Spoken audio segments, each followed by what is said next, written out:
So in the last week, I've received, let's call it half a dozen outreach emails. And so there's six. So five indicated, hey, we're getting a lot of traction and success with other companies like you. Some version of that. We work with a lot of people like you. We work with other companies like yours. It's a very common phraseology in sales outreach. And this is the initial presentation, right? Now you're earning my attention. So on these five emails, I said, I'm not incredibly interested in what you've offered based on my limited understanding, but you did say you're getting great results for other companies like me. That is interesting. So can you be a bit more specific? Which companies, what result? What an awesome response for a salesperson. You told me something. I said, hey, I'm interested in that thing you said.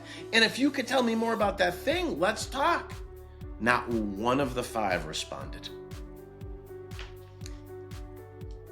This is how we're selling today. And by the way, it doesn't get any better on Zoom or in the room.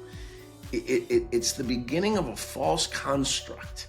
People are going through the motions and they're not slowing down to actually create relevance and resonance. And so when I think about a great sales presentation, and this should scale back all the way to your outreach through the Zoom or in-person presentation to the follow-up and ultimately to the agreement of partnership. The first thing you need to think about is personalization and customization. We're in the era of customization. And so in the in-person or Zoom presentation, I talk about this concept of a throwaway presentation, meaning that you would only give the presentation once because it would only be relevant to that particular customer at that particular moment in time. Now, we've got a lot of technology that's automated the average, meaning you're just pushing out less relevant, vague, overarching messaging to a whole bunch of people. Case in point, 5 people couldn't even respond to an inquiry about something they said. Don't do that. You are minimizing your opportunity to earn someone's attention and ultimately the commitment of partnership. Personalization and customization. You're going to say something like that to me, you better know what you're saying. And I'm not a hard person to research. Second thing, a great sales presentation elevates the perceived value in a compelling and credible way.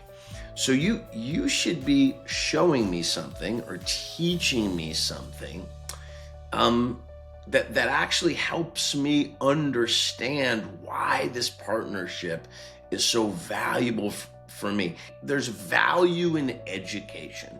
So if it's an area where you're the expert, you're the solutions provider, I'm looking for partnership, the idea that I can learn, expand, and grow, and I'm going to improve through this partnership. And the more specific you can be about that, the better.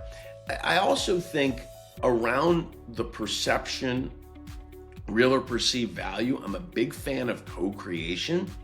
So even in a sales presentation, asking questions to solidify understanding or building on the understanding is really, really important.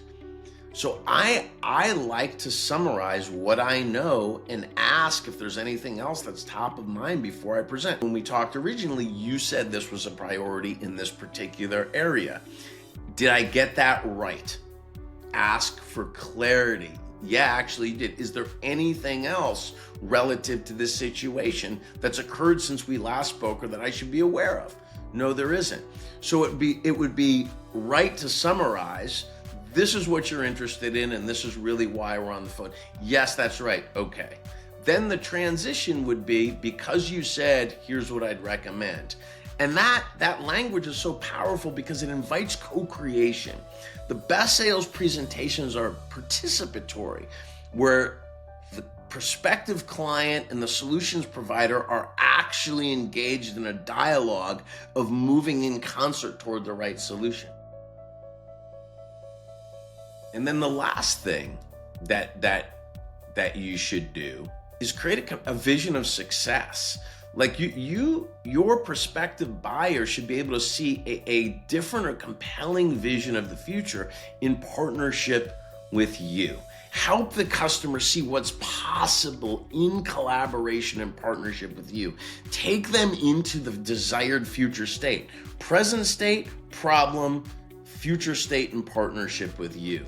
And I think those three keys. So if you summarize: personalization and customization, 1, elevating the perception of value, number 2, and 3, a vision of success.